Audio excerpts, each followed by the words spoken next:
नमस्ते। समझ में तो आ रहा है ना पढ़ाया हुआ? कहीं कोई समझ में नहीं आया ना तो पूछ लिया करो। चलो शुरू करते हैं आज की क्लास। कल हो गया था द्रव्य की प्रधानतम युक्तियाँ, इम्पोर्टेंट था। 9 हो गई थी, सुश्रुत ने बताई थी 9 और 3 बताई थी एक्स्ट्रा नागार्जुन जी ने। ठीक है, आज शुरू करते हैं द्रव्य का वर्गीकरण। पिछली साल जब लास्ट ईयर में हम थे मेटा में भी पढ़ा होगा तुम सबने द्रव्य का वर्गीकरण। टेबल वगैरह बनाई हुई थी लास्ट ईयर मेटा में जब मैं थी तब। अब देखना उसमें टेबल बना के थी, कार्य कारण भेद से बेस देखे थे खूब सारे। कार्य कारण भेद से, योनि भेद से, विपाक भेद से, रस भेद से कितने प्रकार के द्रव्य होते हैं वही सब हम पढ़ेंगे। 10 नंबर का क्वेश्चन आता है तो आपको शॉर्ट करके लिखना है सब कुछ। देखिए जैसे आगे मैं बता दूंगी, जैसे कार्य कारण द्रव्य आएगा तो कार्य कारण भेद से कितने प्रकार के द्रव्य हैं, चेतन चेतन अचेतन भेद से कितने प्रकार के द्रव्य हैं। 10 नंबर में आता तो बहुत बड़ा हो जाता है, तो आप शॉर्ट करके थोड़ा लिखना है इसको। देखते हैं, पढ़ते हैं। कार्य कारण भेद से द्रव्य 2 प्रकार के होते हैं, एक तो कारण द्रव्य, एक कार्य द्रव्य। कार्य द्रव्य वो होते हैं जो कारण द्रव्य से बनते हैं, क्योंकि कारण से ही क्या होता है, कार्य की उत्पत्ति होती है। किसी भी कार्य की उत्पत्ति में कारण ही होता है।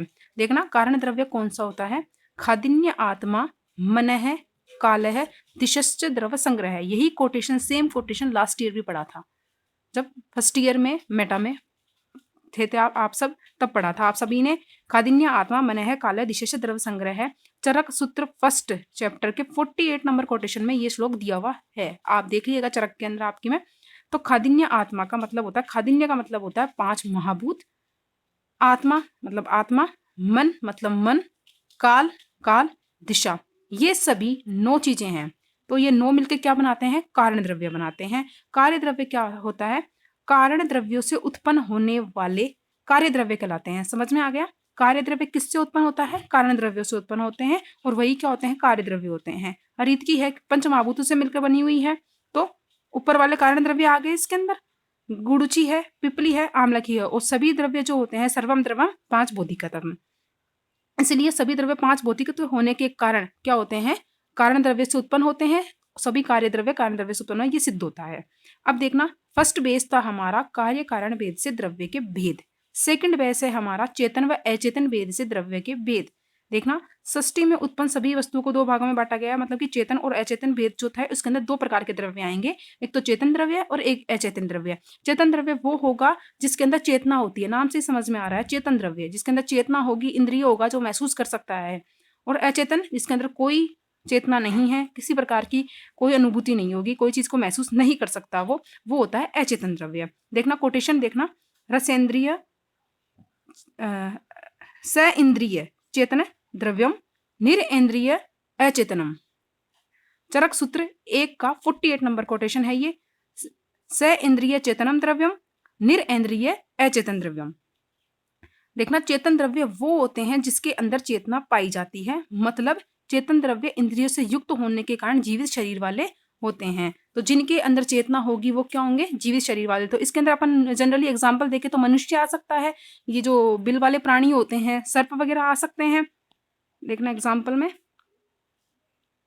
तो मनुष्य आ गया, सर्प आ गया। अब आप बोलेंगे वृक्ष कैसे आ गया। जब हम चेतन द्रव्य पढ़ेंगे तो हम चेतन द्रव्य के 2 भेद पढ़ेंगे, नीचे लिखे हुए भी हैं, अंतःचेतन और बाह्य चेतन। अंतःचेतन है चेतन का ही भेद, 2 भाग किए हैं, बाह्य चेतन। अंतःचेतन वो होते हैं जिनके अंदर महसूस तो होता है, उनको चेतना तो होती है, लेकिन किसी भी प्रकार का रिएक्ट नहीं करते हैं, वो खुद पर आई हुई किसी भी बाधा को टाल नहीं पाते हैं वो। इसीलिए जो वृक्ष होते हैं, जो वानस्पति हम पढ़ेंगे आगे अंतश्चेतन के अंदर, वो इसीलिए जो वृक्ष है वो चेतन द्रव्य में आएगा।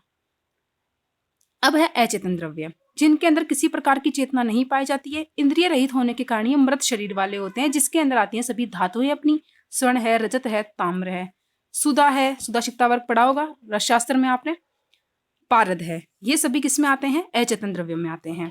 चेतन द्रव्य जो है, फिर अपन ने जो पढ़ा था चेतन द्रव्य, उसको पुनः 2 भागों में डिवाइड किया हमने, एक तो अंतश्चेतन में, एक बाह्य चेतन में। एक टेबल की तरह बना लेना आप इसे, जब नोट्स पढ़ेंगे तो उसको टेबल की तरह बना लेना एक अच्छे से, तो समझ में आ जाएगा। नीचे दी हुई है इसकी टेबल, पढ़ेंगे आगे समझेंगे तब। देखना, अंतःचेतन क्या होते हैं? इनके अंदर ज्ञान तथा सुख दुख का अनुभव तो होता है, परंतु इसे व्यक्त कर पाने में असमर्थ होते हैं। जैसे वृक्ष होते हैं, उनके अंदर फीलिंग तो होती है लेकिन वो व्यक्त नहीं कर पाते हैं। जैसे छुई मुई का पौधा होता है, उसे स्पर्श करते ही वो सिकुड़ जाता है। किसके कारण? कि इसके अंदर चेतना तो है लेकिन वो अपनी व्यक्त नहीं कर पा रहे हैं, तथा अपने ऊपर आए हुए आक्रमण का निराकरण करने में असमर्थ होते हैं। मतलब कि आए हुए जो वृक्ष को काटते हैं, तो ऐसा तो है नहीं कि वृक्ष बोल देता है मुंह से कि भाई मुझे मत काटो, इसलिए वे अपने ऊपर आई हुई जो बाधाएं हैं उनको निराकरण नहीं कर पाते हैं। देखना, ये आपके जो ये चीजें ये आ रही है ना, ये आपके चरक के अंदर सूत्र स्थान में दी हुई है, फर्स्ट चैप्टर के अंदर। तो ये सब देखना, उसके अंदर है आपके कि लवली का जो फल होता है उसमें जब मेघ गर्जन होता है तभी फल लगता है, लज्जालु को हाथ से छूते हैं तब सिकुड़ जाता है, और एक रजस वाला स्त्री जब कुल्ला करती है और एक वृक्ष में डालती है तो उसके अंदर फल लग जाते हैं। ये उसमें एग्जाम्पल दिए हुए हैं खूब सारे आपके, उनमें से कुछ एग्जाम्पल दिए हुए हैं कि 5 इंद्रियां इनमें किस तरह से हैं उनको समझाने के लिए। देखिएगा, फर्स्ट है शब्द का ज्ञान उनमें है। इस बात को कैसे स्पष्ट किया जा सकता है कि लवली का जो फल होता है उसके अंदर मेघ गर्जन होता है तभी उसमें फल लगता है, वरना तो उसमें फल नहीं लगता है। इससे किस बात की? मेघ गर्जन हुआ तो सुनने वाली शक्ति थी उसके अंदर, तो शब्द ज्ञान का, शब्द है उनके अंदर, शब्द के ज्ञान की उनको अनुभूति होती है, इसलिए शब्द एक इंद्रिय होती है वो उनमें है। इसकी क्या होती है? स्पष्ट होता है ये। तो श्रवण शक्ति होने का ज्ञान होता है।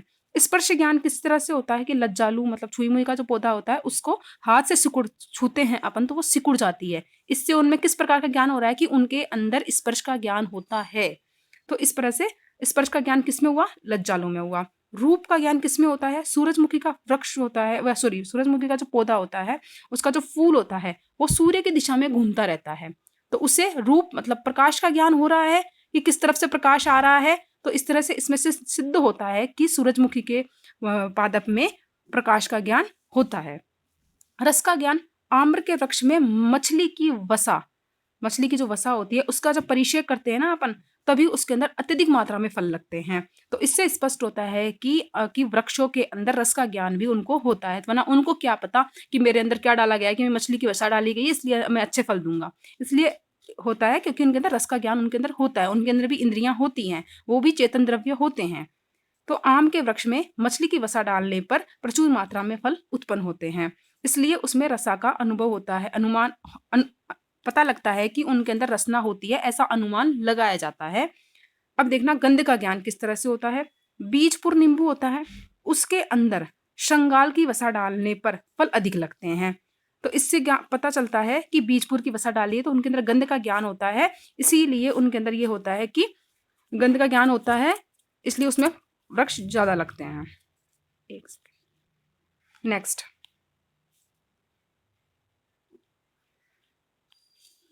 इससे घ्राणेन्द्रिय होने का अनुमान लगाया जाता है। अब है अंतःचेतन पढ़ा था, दूसरा है बहिश्चेतन। नहीं, अचेतन और अचेतन पढ़ा था, उनमें से पहला पढ़ा था चेतन के भेद थे दो, अंतःचेतन, फिर उसका दूसरा टाइप था बहिश्चेतन। तो अपन ये पढ़ रहे हैं चेतन का दूसरा टाइप बहिश्चेतन। ठीक है, इसमें बाह्य और आभ्यंतर में स्पष्ट रूप से चेतना व्यक्त होती है। वो उनमें बाह्य भी चेतना व्यक्त करेंगे और आभ्यंतर भी चेतना व्यक्त करेंगे, मतलब कि इंद्रियों का अनुभव भी होगा, वो महसूस भी करेंगे और वो रिएक्ट भी करेंगे उनके लिए। तो स्पष्ट रूप से व्यक्त होती है, जैसे पशु पक्षी मानव और जलीय प्राणी होते हैं वो। इन्हें बांटा गया है 4 भागों में। इंपॉर्टेंट है, देखिएगा। चतुर्विधा जरायुज अंडज स्वेद ओदविज्जा। सुश्रुत का सूत्र स्थान फर्स्ट का 38 नंबर कोटेशन है ये। जरायुज कौन होते हैं? जिनके अंदर प्लेसेंटा के द्वारा जिनका निर्माण होता है, मनुष्य के अंदर कुत्ते बिल्ली बंदर, इनके द्वारा इनके अंदर। अंडज जो अंडे देते हैं, तो पक्षी आ गए ज्यादातर, जिसके अंदर कपोत, तितर, मयूर और चटक। स्वेदज जो पसीने से उत्पन्न होते हैं, जैसे कृमि है, कीट है, पिपलिका है। और उद्विज जो जमीन को फोड़ के बाहर आते हैं, मेंढक है। और इंद्रकोप मतलब कि जब बारिश का मौसम होता है तो एक लाल लाल सा कीड़ा दिखाई देता है अपने को जमीन पे चलता हुआ, मखमली त्वचा, मतलब मखमल सा होता है ऊपर, देखा होगा जो गाँव के उन्होंने देखा ही होगा, खेतों के अंदर होते हैं, तो वो होता है इंद्रकोप। 2 बेस हो गए हैं अपने, चेतन अचेतन भेद से किया पहला, दूसरा फर्स्ट किया अपने कार्य कारण भेद से, तीसरा है अपना बेस योनि भेद से द्रव्य। योनि भेद से द्रव्य होते हैं 3 प्रकार के, जांगम, ओद्विज और पार्थिव। जांगम कौन से होते हैं? गच्छति इति जांगम, मतलब कि जो एक स्थान से दूसरे स्थान पर गमन करते रहते हैं, और उनसे जो द्रव्य प्राप्त, वो जो जीव होते हैं वो जांगम जीव कहलाते हैं। उनसे जो द्रव्य प्राप्त होते हैं उन्हें बोलते हैं जांगम द्रव्य। देखिएगा, जो एक स्थान से दूसरे स्थान पर गमन करते हैं उन्हें जांगम कहते हैं। तथा ऐसे प्राणी से प्राप्त द्रव्य जैसे अंबर, कस्तूरी हिरण से प्राप्त होता है, शंख है, बारहसिंगा से प्राप्त होता है, मृग शंख रसशास्त्र में पढ़ोगे आप, और डीजी के सेकंड पेपर के अंदर एज इट इज 10 नंबर का क्वेश्चन आता है। 3 चीजें दी हुई है, मृग शंख, कस्तूरी और गोरोचन। इन तीनों में से मृग शंख जो आएगा वो रसशास्त्र के अंदर पढ़ेंगे वही आएगा सेम। गोरोचन, करपद, मूत्र, शीर, वसा, ये सब जंतुओं से प्राप्त हो रहे हैं। जंगली जो एक स्थान से दूसरे स्थान पर गमन करते हैं उनसे। घृत गाय से प्राप्त होता है। आवी द्रव्य जांगम द्रव्य कहलाते हैं। अब फिर जो जांगम द्रव्य है उन्हीं को फिर वापस 4 भागों में बांट दिया है कि एक तो जांगम द्रव्य वो हैं जिनका निर्माण प्लेसेंटा से हो रहा है, एक जांगम द्रव्य वो है जो अंडे से उत्पन्न हो रहे हैं, एक वो हैं जो पसीने से हो रहे हैं, एक वो है जो मिट्टी को फोड़ के बाहर आ रहे हैं। तो जरायुज वो होते हैं जिनका निर्माण प्लेसेंटा से होता है, अंडज वो जिनका निर्माण अंडों के द्वारा होता है जैसे सर्प वगैरह हो गए, और स्वेदज वो जिनका निर्माण पसीने से हो रहा है जैसे हो गए वो पिपलिका वगैरह हो गई, और उद्विज वो हो गए जिनका निर्माण जमीन को फोड़ के जो बाहर आते हैं जिसके अंदर इंद्रगोप आ गया और मेंढक आ गए। नेक्स्ट है वही एग्जाम्पल दिए हुए हैं इनको देखना। जरायुज जिनका अपरा से निर्माण होता है तो मनुष्य हो गया, व्याघ्र हो गया, सिंह हो गया। जिनका अंडे से होता है पक्षी के अंदर कबूतर आ गया, मोर आ गया, सर्प वर्ग आ गया जिसके अंदर अजगर, छिपकली, गोधा आ गई, मछली आ गई। स्वेदज ऐसे प्राणी जिनका निर्माण पसीने से होता है वो होते हैं। इसमें कीट आ गया, कृमि आ गए, युका मतलब जुएं होती हैं वो आ गई, और चींटियां आ गई। ऐसे प्राणी जो कुछ समय तक तो क्या होते हैं पृथ्वी में रहते हैं, और समय जब उचित समय आता है तो पृथ्वी को फोड़ के बाहर आ जाते हैं। इसमें आती है वीर ब्रूटी जिसका मतलब होता है इंद्रकोप, वही जो मैंने बताई गांव में दिखती है, और एक होता है मेंढक। फिर आता है, पहला हो गया जांगम द्रव्य कंप्लीट हुआ, दूसरा आता है औद्विद द्रव्य। जो पृथ्वी को फोड़ के बाहर आते हैं उन्हें बोलते हैं औद्विद द्रव्य। जैसे गुल्म, लता और वृक्ष, ये 3 होते हैं। अब औद्विद द्रव्य जो थे उनको वापस से बांटा है 4 भागों में। इंपॉर्टेंट है, यहां से क्वेश्चन आता है 2 नंबर का डीजी के अंदर कि वानस्पत्य की परिभाषा लिखते हुए वानस्पत्य के 2 एग्जाम्पल लिखिए। वनस्पति की परिभाषा लिखते हुए 2 एग्जाम्पल लिखिए या फिर विरुद्ध को समझाइए। 2 नंबर में क्वेश्चन होता है, यहीं से उठता है। देखना, वनस्पति वो होते हैं जिनमें केवल फल लगते हैं और पुष्प नहीं आते हैं। तो देखना, बड़ा नाम वानस्पत्य है। वानस्पत्य बड़ा लग रहा है ना नाम, तो वानस्पत्य बड़ा है तो इसके अंदर फल भी होगा और फूल भी होगा। वनस्पति छोटा नाम है तो इसके अंदर क्या होगा, ओनली फल लगते हैं, पुष्प नहीं लगते हैं। इसलिए पट्ट, उदुम्बर, अंजीर और प्लक्ष। तो दो एग्जाम्पल आप याद कर लेना और परिभाषा याद करनी है आपको। वानस्पत्य जिसमें फल और फूल दोनों लगते हैं, उदाहरण के तौर पर है आम्र, आम का जो पौधा होता है उसके अंदर बिल्व है और हरित की है। कोई भी 2 एग्जाम्पल जो आपको अच्छे लगे वो याद होने चाहिए। 2 नंबर का क्वेश्चन यहां से आता है। फिर है विरुद्ध। विरुद्ध वो होते हैं जिनके अंदर लता होती हैं, जो किसी के सहारे ऊपर चढ़ते हैं। जैसे लता, प्रसरी, आरोही, जलीय द्रव्यों को विरुद्ध संज्ञा दी गई है। विरुद्ध संज्ञा मतलब कि इस तरह से लताएं होती हैं, रस्सी से बांध देते हैं, फिर ऊपर ऊपर धीरे धीरे चढ़ती रहती हैं, उनका नाम आया है। जैसे गुड़ुची होती है, गुड़ुची की लता होती है। मंजिष्टा, सारीवा, कुष्मांड, कद्दू होता है उसकी लता ही होती है कद्दू की वो। औषध, फल के पक जाने पर जो नष्ट हो जाते हैं, जैसे गेहूं होते हैं, एक बार हुए वो और उसके बाद नष्ट हो गए, तो ऐसा नहीं है कि दोबारा भी उसी में से जब अपन गेहूं वो फल को जुताई नहीं करेंगे उसके बिना ही वो उग जाएंगे, ऐसा नहीं है। उसे दोबारा बोना पड़ेगा अपने को। तो एक बार में जीवन काल में एक ही बार फल देते हैं, उसके बाद वो नष्ट हो जाते हैं। मतलब है कि जब उनका फल आ जाता है तो द्रव्य नष्ट हो जाता है, उसे बोलते हैं औषध। उदाहरण है यव यानी कि जो हो गया, गेहूं हो गया और चना हो गया। हाँ, गन्ना एक्सेप्शन है। गन्ने की खेती वो होती है कि एक बार कर देते हैं, उसके बाद में भी 2-3 साल तक करनी नहीं पड़ती है, जुताई नहीं करनी पड़ती उसकी। आ जाओ द्रव्य का वर्गीकरण, मतलब समझाया हुआ है उसके अंदर। अपन ने पढ़ा चेतन, अचेतन पढ़ा। चेतन को फिर अपन ने 2 भागों में डिवाइड किया था, अंतःचेतन और बहिश्चेतन। अंतःचेतन के अंदर ही तो आते हैं वृक्ष, तो वनस्पति, वानस्पत्य, विरुद्ध और औषध। बहिश्चेतन के अंदर आ गया जरायुज, अंडज, स्वेदज और औद्विज। अंतःचेतन के अंदर आए थे अपने खनिज आए थे, तो प्राकृतिक है या तो प्राकृतिक रूप से खनिज हो गए या फिर कृत्रिम रूप से अपन ने बनाया। जैसे तुत्त वगैरह होता है, नीला तुत्त आपने पढ़ा होगा उसके अंदर रसशास्त्र में। तुत्त उसको लैब में बनाते हैं अपन Cu+H2SO4 की रिएक्शन के द्वारा, तो वो तुत्त होता है। तो उसे कृत्रिम रूप से बनाया तो वो अचेतन द्रव्य हो गया। नेक्स्ट है पार्थिव द्रव्य। 2 द्रव्य हो चुके हैं, तीसरा है पार्थिव। योनि भेद में थे 3, जांगम, उद्भिद और पार्थिव। जांगम हो गया, उद्भिद हो गया, तीसरा चल रहा है पार्थिव। देखना, पृथ्वी विकार है पार्थिवम, मतलब पृथ्वी के विकास स्वरूप द्रव्यों को पार्थिव द्रव्य कहते हैं। पार्थिव द्रव्य मतलब कि जो खनिज वगैरह होते हैं उन्हीं को बोलते हैं। जैसे स्वर्ण है, रजत है, मणि है, मुक्ता है, मनशिला है, मिट्टी है, मनशिला वगैरह रसशास्त्र में आते हैं। स्पेशल, मोती को आचार्य सुश्रुत ने पार्थिव द्रव्य माना है। वस्तुतः मोती समुद्री जंतु से बनाई गई सीप से निकालते हैं। यह जानतव द्रव्य है, बट भौतिक रूप से इसे पार्थिव द्रव्य मानते हैं। जो सीप होता है मोलस्क वर्ग का प्राणी होता है, जिससे समुद्र में जो तैरता रहता है, उसके अंदर से मोती निकलता है। मछुआरे जो होते हैं, जब वो मर जाता है, मरणोपरांत वो आ जाता है, उसके बाद उसको फाड़ते हैं और उसमें से मोती निकाल लेते हैं। तो एक तरह से होना तो ये जंगम चाहिए था, लेकिन यहाँ पर इसे माना गया है पार्थिव द्रव्य, इसीलिए चीज समझाई गई थी। नेक्स्ट देखते हैं 5 भौतिक या फिर निष्पत्ति भेद से कि पंच महाभूत के कौन कौन से द्रव्य होते हैं जिनमें पंच महाभूत विशेषता होते हैं। जैसे पृथ्वी महाभूत वाले द्रव्य होते हैं, जल महाभूत वाले द्रव्य होते हैं, अग्नि महाभूत की प्रधानता होती है, वो वाले द्रव्य होते हैं, या वायु महाभूत वाले। कल अपन ने देखे भी थे, वही सेम से आएंगे थोड़े बहुत। देखना, संस्कार में उपलब्ध सभी द्रव्य 5 भौतिक है, फिर भी महाभूतों की प्रधानता के आधार पर इन्हें 5 भागों में डिवाइड किया गया है। जैसे पहला पार्थिव द्रव्य पढ़ते हैं। पार्थिव द्रव्य स्थूल, सारयुक्त, सांद्र, मंद, स्थिर, गुरु, कठिन और गंध बाहुल्य। रस में मधुर रस वाले होते हैं और कषाय रस वाले होते हैं। मधुर रस तथा ईषद कषाय युक्त होते हैं। तो वही चीजें हैं जो अपन ने कल पढ़ी थी। पृथ्वी वाले गुण कितने होते हैं कि मंद होती है, स्थिर होती है, गुरु होती है, कठिन होती है, गुण जो होती है इसकी तन्मात्रा होती है। और रस में क्या होते हैं, पार्थिव द्रव्य जो होंगे रस के अंदर मधुर होंगे और ईषद कुछ कुछ कषाय युक्त भी होंगे। और ये क्या कर्म करते हैं अपने शरीर में जाके, जो पार्थिव द्रव्य होते हैं वो स्थिरता देते हैं, बल देते हैं, गौरवता, संघात और उपचय कारक तथा अधोगमन कर्म करवाते हैं। क्योंकि अधोगमन क्यों करवा रहे हैं, पृथ्वी क्या होती है, भारी होती है, और जिन महाभूतों में पृथ्वी होती है वो अधोगमन यानी कि विरेचन करवाने वाले द्रव्य हो गए एक तरह से। और ऊर्ध और वमन करवाने वाले द्रव्य में क्या होगा, वायु महाभूत होगी या अग्नि महाभूत होगा। और पृथ्वी महाभूत और जल महाभूत किस में आते हैं, अधोगमन वालों में आते हैं, यानी कि विरेचन करवाने वाले द्रव्यों में आते हैं। तो उपचय कारक मैंने बताया भी था, इंपॉर्टेंट है। तो उपचय कराने वाला होता है पार्थिव द्रव्य।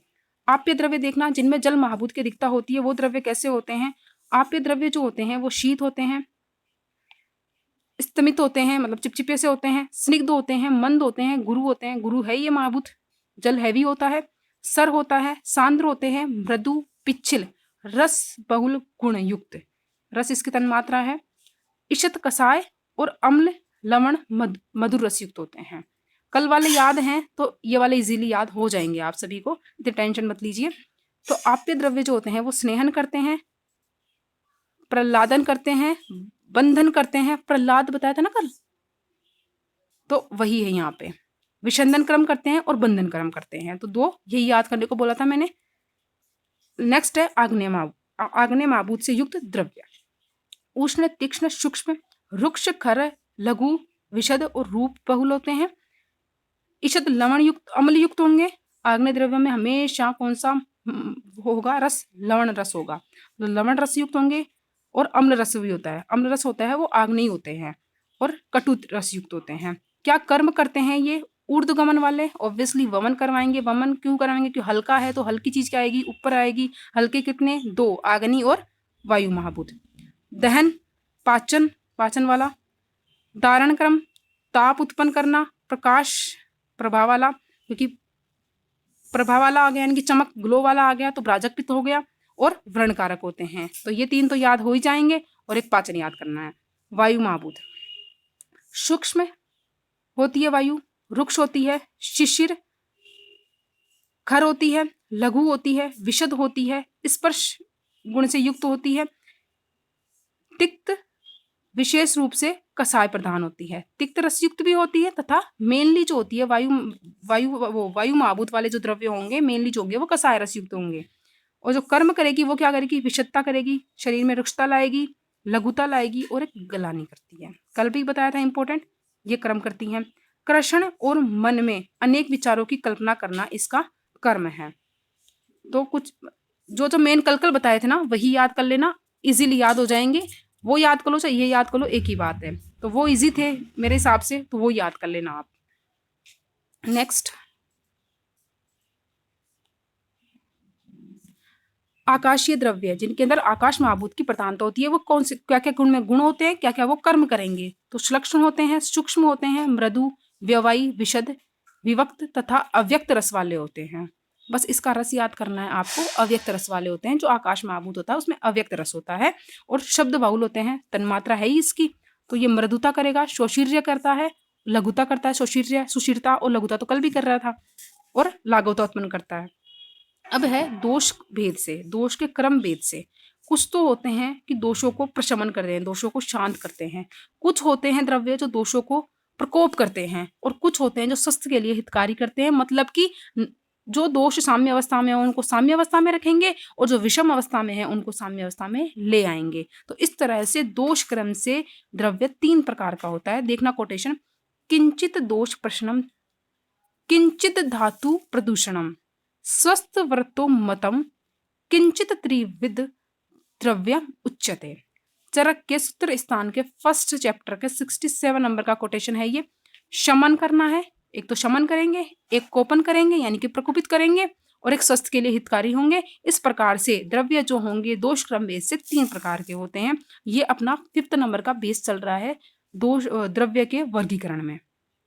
तो अगर ऐसे आता है तो उनको शॉर्ट करके लिखना है आप सबको, एक एक एग्जाम्पल करके लिखना। अगर 10 नंबर में पूछा जाता है तो आना दोष प्रशमन द्रव्य, वो द्रव्य जो दोषों को क्या करते हैं, शांत करते हैं अपनी शरीर में जाके। जो विषम अवस्था में है उनको साम्य अवस्था में लाते हैं। देखना, अपने प्रभाव से, या तो फिर वो रस के प्रभाव से करेंगे, या फिर वीर्य के प्रभाव से करेंगे, या फिर वो विपाक के प्रभाव से करेंगे। तीनों में से किसी के भी प्रभाव से वो क्या करेंगे, दूषित दोष को, धातु को प्राकृत अवस्था में लाने वाले द्रव्यों को दोष शामक द्रव्य कहते हैं। देखना उदाहरण में, हरित की अपने रस प्रभाव से, हरित की जो होती है उसमें 5 रस होते हैं। लवण रस नहीं होता है, प्रधान कषाय रस होता है। तो वह कषाय रस किसका शमन करता है, कफ का शमन करता है। तो कषाय रस से तो किसका शमन कर रहा है, वो कफ का। विपाक मधुर, मधुर इसका विपाक होता है। कषाय उष्ण मधुर होती है ये। तो मधुर विपाक जो है इसका किसका शमन कर रहा है, पित्त का शमन कर रहा है। और इसका जो उष्ण वीर्य है वो किसका शमन कर रहा है, वात का शमन कर रहा है। तो दोष को प्रशमन करने वाले द्रव्य कौन से होते हैं, जो अपने प्रभाव से, प्रभाव मतलब कि रस गुण रस वीर्य और विपाक, इन तीनों के प्रभाव से दोष को और धातु को साम्य अवस्था में ले आते हैं। जो प्रकुपित है उनको विषम अवस्था से साम्य अवस्था में लाते हैं, वो कहलाते हैं दोष प्रशमन वाले द्रव्य। देखना, अब इनमें तीनों में से एक एक समझेंगे अपन कि वात को शमन करने वाले द्रव्य कौन से हैं, पित्त को शमन करने वाले द्रव्य कौन से हैं, और कफ को शमन करने वाले द्रव्य कौन से हैं, जब हम डीजी सेकंड पढ़ेंगे। अभी डीजी फर्स्ट चल रही है, डीजी फर्स्ट पूरी थ्योरी बेस है, डीजी सेकंड थोड़ी रटने वाली है। तो डीजी सेकंड जब हम पढ़ेंगे तो हम रसवक के हिसाब से पढ़ेंगे। जैसे मधुर, उष्ण, मधुर। मधुर जो वीर्य, मधुर जो होता है उसका मेनली जो वीर्य होता है वो शीत होता है, और कषाय रस जो होता है उसका वीर्य जो होता है वो मेनली उष्ण होता है, और विपाक होना चाहिए। देखना यहाँ पे थोड़ा सा अलग नहीं लग रहा तुम्हें, मधुर विपाक होते हुए भी हरित की उष्ण वीर्य होते हुए भी मधुर विपाक कैसे हो गया। मधुर विपाक तो उसी का होता है ना जिसका शीत वीर्य होता है। तो यहाँ पे थोड़ा सा अलग है, तो ऐसे आएंगे। तो ये सारे एग्जाम्पल ना तुम्हें अच्छे से याद हो जाएंगे जब हम एक एक रस के अकॉर्डिंग पढ़ेंगे। वीर्य, रस, वीर्य और विपाक के अकॉर्डिंग टेबल बनाते हुए पढ़ेंगे सबको। तो रस के अकॉर्डिंग सबको समझ में आ जाएगा कि जब अब मधुर, शीत, मधुर पढ़ेंगे तो ऑब्वियसली वो किसका शामक होगा, मधुर रस, तो पित्त का समन तो होगा ही होगा। तो सब कुछ याद हो जाएगा कि तुम्हें पित्त शामक द्रव्य कौन से हैं, वात शामक द्रव्य कौन से हैं। एक बार अपन रीडिंग मान लेते हैं यहाँ पे कि वात शमन वाले द्रव्य कौन से हैं, ज्यादातर इजिली वहां पे याद हो जाएगा डीजी सेकंड में आपको। देवदारू है, वात का शमन करता है। कुष्ठ, हरिद्रा उष्ण होती है। वरुण, बला, अतिबला, कपिकच्छु, शल्लकी, पाटला, गुड़ुची, एरंड, पुनर्नवा, कचनार। इनके अलावा विदारी, गंधादि गण, लघु, पंचमूल पढ़े होंगे सबने, और पढ़ेंगे आगे अपन, इसमें आएंगे मिश्रक गण आगे, तब पढ़ेंगे अपन डीजी फर्स्ट में ही। बृहत पंचमूल के द्रव्य सब क्या करते हैं, वात का शमन करने वाले द्रव्य होते हैं। तो इतनी वो टेंशन मत लेना कि ये द्रव्य अभी याद करने हैं, इजीली याद हो जाएंगे जब हम डीजी सेकंड पढ़ेंगे तब। और ये मिश्रगण वगैरह के अंदर आएंगे लघु पंचमूल, बृहद पंचमूल, तो वहां पढ़ लेंगे अपन। नेक्स्ट है पित्त को शमन करने वाले द्रव्यों के अंदर आते हैं चंदन। शीत होता है इसलिए पित्त का शमन करेगा। रक्त चंदन, हिबेर, उशीर, मंजिष्टा, शीर काकोली, विदारी कंद, शतावरी, गुंद्रा, दुर्वा, दुर्वा, मुरवा आदि, काकोल्यादि, सारीवादी, न्योग्रोधादि और तृण पंचमूल, ये गण क्या करते हैं? पित्त का शमन करने वाले होते हैं। कफ शमन वाले द्रव्यों में देखते हैं पीत चंदन आता है। जातियां हैं ये चंदन की, पीत चंदन, रक्त चंदन, चंदन, ये सभी। अगरू उष्ण होता है, पढ़ा भी है धूमपान के अंदर कौन सा द्रव्य वर्ज्य है? अगरू। तिल, पर्ण, कुष्ठ, हरिद्रा उष्ण होने के कारण क्या करेगा? कफ को काटेगा, छेदन का क्रम करेगा।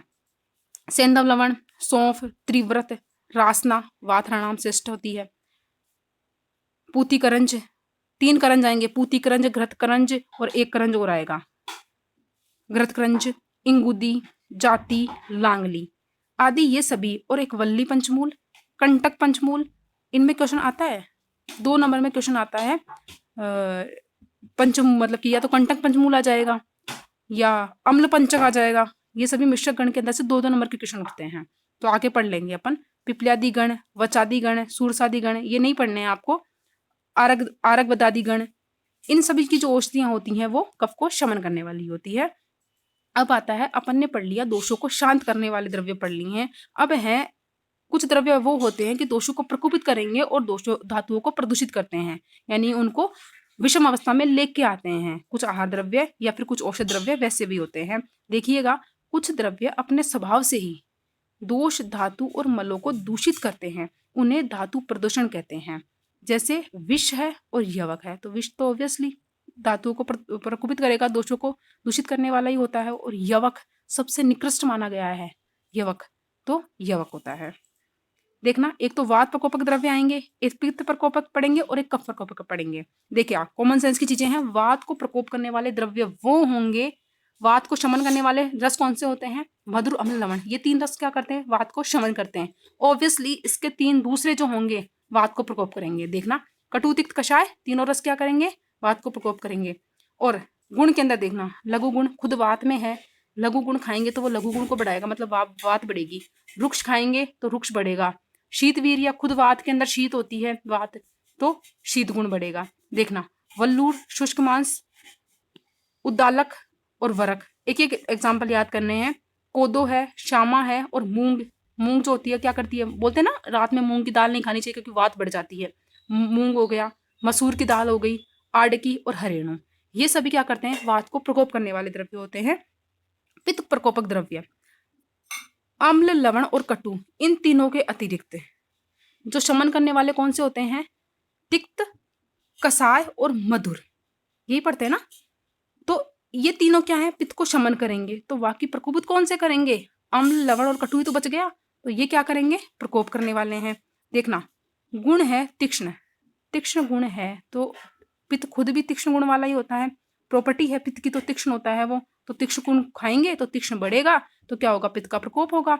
लघु है तो लघु खाएंगे तो लघु बढ़ेगा। उष्ण वीर्य है तो पित्त खुद भी उष्ण वीर्य है, तो पित्त क्या होगा? बढ़ेगा। देखना, अगर क्लास डिस्कनेक्ट हो जाए तो वापस ज्वाइन कर लेना। तेल है, तिल का तेल है, उष्ण होता है इसलिए क्या करेगा? उष्ण तीक्ष्ण होता है। सरसप का तेल है, अत्सी का तेल है, उष्ण होता है इसलिए क्या करेगा? शरीर में जाएगा, पित्त को बढ़ाएगा। मांस के अंदर है, गोदा है, मछली है, बकरी है, भेड़ है, ये क्या करते हैं? पित्त को बढ़ाने वाले होते हैं। दूध के जो विकार होते हैं वो सभी, दही, तक्र, मस्तु, ये क्या करते हैं? पित्त को बढ़ाते हैं। नेक्स्ट,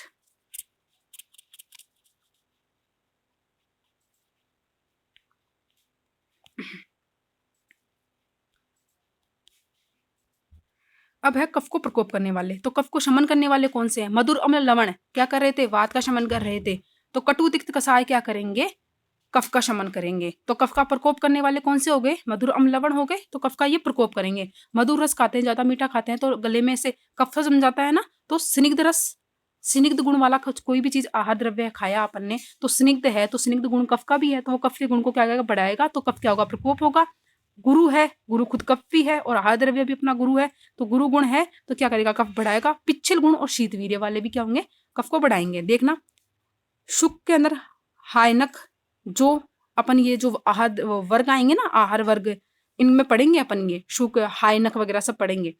वो औषध गोधूम वगैरह है, ये बढ़ाते हैं। दूध के विकार, दही जो होता है, दही खाने के बाद पता होगा कफ जम जाता है गले के अंदर, तो दही क्या करता है, कफ को बढ़ाने वाला होता है। तक्कर क्या करती है, कफ को बढ़ाती है। मांस के अंदर आनुप मांस, जलीय प्राणियों का मांस जो होता है वो क्या करता है, मांस को बढ़ाता है, क्योंकि आनुप के अंदर खुद पहले से ही कफ है, कफ को बढ़ाने वाला होता है आनुप मांस, उसके अंदर प्रॉपर्टी होती है। तो जल महाभूत है, और जल महाभूत क्या करेगा, हैवी है, हैवी है तो क्या बढ़ाएगा, कफ को बढ़ाएगा। स्नेह है, तो जो स्नेह होते हैं वो क्या करते हैं, कफ को बढ़ाते हैं। घी वगैरह जो होते हैं, वसा होती है। और अन्य तिल, पिष्ट, अन्न और खिचड़ी जो होती है क्या करती है, कफ को बढ़ाने वाले द्रव्य होते हैं। अब एक है स्वास्थ्य के लिए हितकारी द्रव्य, मतलब जो द्रव्य दोष, धातु और मलों को साम्य अवस्था में भी रखेगा, बैलेंस रखेगा, तथा जो विषम अवस्था में है उनको साम्य अवस्था में ले आएगा, उन्हें बोलते हैं स्वास्थ्य के लिए हितकारी। यानी कि हम डेली रूटीन में इनको खा सकते हैं। जैसे रक्तशाली है, षष्टिक धान्य है, गोघृत है, लवण बोलते हैं ना, सेंधव लवण खाना चाहिए, तो सेंधव लवण है, आंवला है, ये सभी द्रव्य क्या होते हैं, प्राणियों के लिए हितकर होते हैं। तो दोष वेद से कितने प्रकार के हो गए द्रव्य, 3 प्रकार के। दोष को शमन करने वाले, दोष को प्रकोप करने वाले और स्वास्थ्य के लिए हितकारी द्रव्य। इंपॉर्टेंट है, 2 नंबर में एज इट इज क्वेश्चन आता है। देखना विपाक भेद से, हम सभी ने आज तक पढ़ा है विपाक 3 प्रकार का होता है, मधुर, कटु और मधुर, अम्ल और कटु विपाक होता है। 3 प्रकार का होता है। मधुर विपाक कौन से रस का होता है, एक तो मधुर रस का होगा और एक लवण रस का मधुर विपाक होगा। अम्ल विपाक जो होगा वो किसका होगा, अम्ल रस का होगा। और कटु विपाक जो होगा किसका होगा, कटु, तिक्त, कसाय, इन 3 रसों का होता है। तो वही चीज आगे पढ़ते हैं एक बार। ये चीज हम डिटेल से पढ़ेंगे आगे, जब हम विपाक पढ़ेंगे तब पढ़ेंगे। ये तो द्रव्य के भेद के अंदर बता रहे हैं कि विपाक भेद से भी द्रव्य 3 प्रकार के होते हैं। तो आचार्य चरक और वाग्भट ने 3 प्रकार का और सुश्रुत ने 2 प्रकार का विपाक माना है। इनमें देखते हैं, चरक ने और वाग्भट ने माना है कि मधुर, अम्ल और कटु, ये 3 प्रकार का विपाक होता है बस। और उन्होंने बोला है कि गुरु होता है एक तो, और एक लघु होता है। तो गुरु के अंदर उन्होंने 3 ले लिए और कटु के अंदर उन्होंने 3 ले लिए। इस प्रकार से उन्होंने सुश्रुत ने बता दिया कि विपाक जो होते हैं वो 2 होते हैं। अब देखना मधुर विपाक के अंदर कौन कौन से द्रव्य आते हैं। मधुर विपाक के अंदर आएंगे मधुर रस वाले और लवण रस वाले। आते तो 2 ही हैं, इन्हीं का विपाक मधुर होता है। जनरली विपाक मधुर इन्हीं का होगा। लेकिन देखना द्राक्षा है, मधुर रस वाली है। श्लेष्मातक, इक्षु, कुष्मांड, कद्दू, बला, सेंधव लवण, कौन सा विपाक होगा इनका, मधुर विपाक होगा। इन द्रव्यों का विपाक मधु होगा। लेकिन कुछ द्रव्य ऐसे भी हैं जो अम्ल रस वाले हैं, लेकिन उनका विपाक भी कैसा होगा, मधुर होगा। हम पढ़ेंगे आगे। जैसे है अम्ल रस वाले हैं तो आमलकी है, उसका विपाक मधुर होगा। जब हम टेबल बना के पढ़ेंगे ना, डीजे सेकंड पढ़ेंगे तब पढ़ेंगे। आमलकी के अंदर द्रव्य बताया था ना मैंने, 5 रस होते हैं। अम्ल रस प्रधान होता है, लवण रस नहीं होता है। कल बात हुई थी अपनी इसके बारे में। तो अम्ल द्रव्य होते हुए भी अम्ल, शीत, मधुर, ये हो गया ना एक तरह से इसका। तो मधुर विपाक हो गया और अम्ल द्रव्य हो गया, सॉरी अम्ल रस हो गया। और अम्ल रस वाले का तो क्या होना चाहिए, विपाक अम्ल होना चाहिए, लेकिन इसका विपाक है मधुर। अम्ल रस वाला आमलकी हो गई, दाड़िम हो गए, इनका विपाक क्या है, मधुर है। कटु रस वाली शुंठी हो गई, पिपली हो गई। होना चाहिए था कटु रस वाले का कटु विपाक, लेकिन है शुंठी और पिपली एक्सेप्शन में आएंगे कि इनका विपाक जो है वो मधुर है। जब हम पढ़ेंगे ना विपाक तो अपवाद भी पढ़ेंगे हम सबके, एक एक 2 अपवाद याद करने हैं हमें आगे। तिक्त रस वाला जो होंगे, जैसे शंख पुष्पी है, गुडुची है, तिक्त रस वाली है, और मंडूक पर्णी है, इनके विपाक जो है वो मधुर होते हैं। कषाय रस वाले जो हरितकी है या फिर विभितक है, उनका विपाक कैसा होता है, कषाय रस होते हुए भी होना चाहिए था उनका कटु विपाक कषाय रस वाले का, लेकिन विपाक होता है इनका मधुर। नेक्स्ट अम्ल विपाक, अम्ल रस वाले द्रव्यों का ही होगा अम्ल विपाक। तो देखना अम्लवेतस है, वृक्षाम्ल, जंबीर, बीजपुर, नींबू। अम्लवेतस से ये पढ़ेंगे हम, अम्ल पंचक क्या होते हैं उनके अंदर आएंगे। मिश्रगण जब हम पढ़ेंगे तब आएगा। और कुलथ जो कषाय रस वाला होता है, लेकिन फिर भी इसका विपाक क्या होता है, अम्ल होता है। कटु विपाक वाले द्रव्य देखना, कटु, तिक्त, कषाय रस वाले द्रव्य जनरली 3 रस होते हैं, इन्हीं का विपाक कटु होगा, जिनके अंदर आएंगे मरीच, चित्रक, नीम, परपट, बबुल और धात की। इन्हीं का विपाक क्या होता है, कटु होता है। लेकिन मधुर रस के अंदर आता है तेल आदि द्रव्य जो आते हैं, इनके विपाक भी क्या होता है, कटु होते हैं इनका विपाक भी। और कटु विपाक होने का कारण क्या होते हैं, ये वात को बढ़ाने वाले होते हैं। नहीं, तेल वात को नहीं बढ़ाता, सॉरी। वीर्य भेद से नेक्स्ट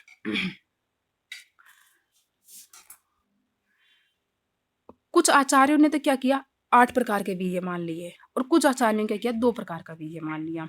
कुछ आचार्य बोलते हैं कि 8 प्रकार। अब वीर्य एक्चुअल में होता क्या है, वीर्य क्या होता है, जिस शक्ति से द्रव्य कार्य करता है। हमने पढ़ा था ना, येन कुर्वति तद वीर्य, कल कार्य प्रणाली जब पढ़ी थी मैंने पढ़ा था, येन कुर्वति तद वीर्य, जिस शक्ति से द्रव्य कार्य करता है वो होता है उसका वीर्य। तो शक्ति मतलब कि जो 20 गुण है, गुरुवादी गुण अपन ने बताए थे, उन्हीं के अंदर से जो उत्कृष्ट शक्ति संपन्न गुण जो हैं, जिनसे द्रव्य कार्य करता है, उन गुणों को बताया गया कि उन्होंने से वो गुण निकाल लिए गए, 20 गुणों में से 8 गुण निकाले गए, वही क्या कहलाए, अष्टवीर्य। और कुछ आचार्यों ने क्या किया, उन्हीं 8 वाले गुणों में से, 8 वीर्यों में से, 8 गुणों में से 2 बता दिए कि इनमें भी जो इंपॉर्टेंट है ना, इन 8 में भी, इन 8 में भी सिर्फ 2 इंपॉर्टेंट है। इसी तरह से ये वीर्य बने। देखिएगा, अष्टविध वीर्य के अंदर आते हैं गुरु लघु, पैर में चल रहे हैं, शीत उष्ण, स्निग्ध रुक्ष और मृदु तीक्ष्ण। ये गुरुवादी गुण अपन ने पढ़े थे 20, उनमें भी तो यही आते हैं सेम, गुरुवादी गुण ही तो है एक तरह से। और कोई भी द्रव्य कार्य किससे करता है, गुण से और कर्म से। तो गुण कहाँ काम आएंगे, गुण ही तो होते हैं जो वीर्य बनते हैं। गुण के आधार पर तो वीर्य क्या करता है, कार्य करता है। वह उत्कृष्ट शक्ति जिससे वीर्य क्या करते हैं, जिससे द्रव्य क्या करता है, कार्य करता है, उसी को तो वीर्य बोलते हैं। तो उन्हीं गुणों के आधार पर जब कार्य करता है तो उनमें से जो उत्कृष्ट शक्ति संपन्न जो गुण होते हैं उनको वीर्य बोल दिया गया। देखना, 2 वीर्य में माना गया है कि इनके अंदर भी बोलते हैं कि कुछ आचार्य ने बोला कि नहीं नहीं, इन 8 में भी ना कुछ अच्छे हैं जो सिर्फ 2 ही हैं जो अच्छे से कार्य करते हैं। इनमें भी जो उत्कृष्ट शक्ति संपन्न जो हैं वो 2 हैं, वो हैं तो शीत और उष्ण। और हम भी जब पढ़ते हैं तो हम यही पढ़ते हैं, गुरु शीत उष्ण, गुरु शीत मतलब सॉरी, मधुर शीत मधुर, कटु शीत कटु, यही पढ़ते हैं ना अपन। ऐसे तो नहीं पढ़ते मधुर गुरु मधुर, ऐसे नहीं पढ़ते, इसलिए इन्हीं को पढ़ते हैं हम। अब देखना, वही बात बताई गई है जो मैंने बताई थी। कुछ आचार्य ने 2 प्रकार के वीर्य, कुछ आचार्य ने 8 प्रकार का वीर्य स्वीकार किया है। आचार्य ने 20 गुरुवादी गुण बताए हैं। इन गुणों में 20 गुणों में उत्कृष्ट शक्ति संपन्न गुण को ही वीर्य की संख्या दी गई है, वही बात जो मैंने बताई आपको। और इन उत्कृष्ट शक्ति संपन्न गुणों की संख्या कितनी है, 20 में से 8 है, और इन्हीं को 8 की संख्या दे दी गई कि 8 वीर्य इस प्रकार से होता है भाई। इन 8 प्रकार के वीर्यों में भी शीत और उष्ण वीर्य जो होते हैं वो उत्कृष्ट शक्ति संपन्न होने के कारण वीर्य 2 प्रकार का माना गया। वही बात, पहले 20 में से 8 छांटे, फिर 8 में से 2 निकाल लिए। अब आते हैं, अब एक एक करके वीर्य के बारे में बता गया है कि शीत वीर्य वाले द्रव्य कौन से आएंगे और उष्ण वीर्य वाले द्रव्य कौन से आएंगे। तो पहला है शीत वीर्य वाले द्रव्य। तो शीत वीर्य वाले द्रव्य होंगे तो ऑब्वियसली क्या करेंगे, पित्त का शमन करेंगे। तो रक्त चंदन, चंदन, रक्त चंदन पड़ा था ना पित्त शामक द्रव्यों के अंदर पीछे, श्वेत चंदन, उशीर, सारीवा, मुलेठी, नाग केशर, कुमुद, इक्षु, शालीमूल और अर्जुन, ये सभी द्रव्य क्या करते हैं, शीत वीर्य वाले होते हैं। शीत वीर्य वाले होने के कारण क्या करेंगे, पित्त का शमन करेंगे। नेक्स्ट है उष्ण वीर्य वाले द्रव्य। उष्ण वीर्य वाले द्रव्यों में आते हैं अगरू, उष्ण वीर्य वाला इसलिए धूमपान में कौन सा द्रव्य वर्जित होता है, अगरू होता है, चरक में पड़ा होगा। कुष्ठ, तगर, तेजपत्र, जटामांसी, दालचीनी, गुगलू, यवानी, सरल और देवदारू और अरणी, ये सब क्या होते हैं, उष्ण वीर्य वाले द्रव्य होते हैं।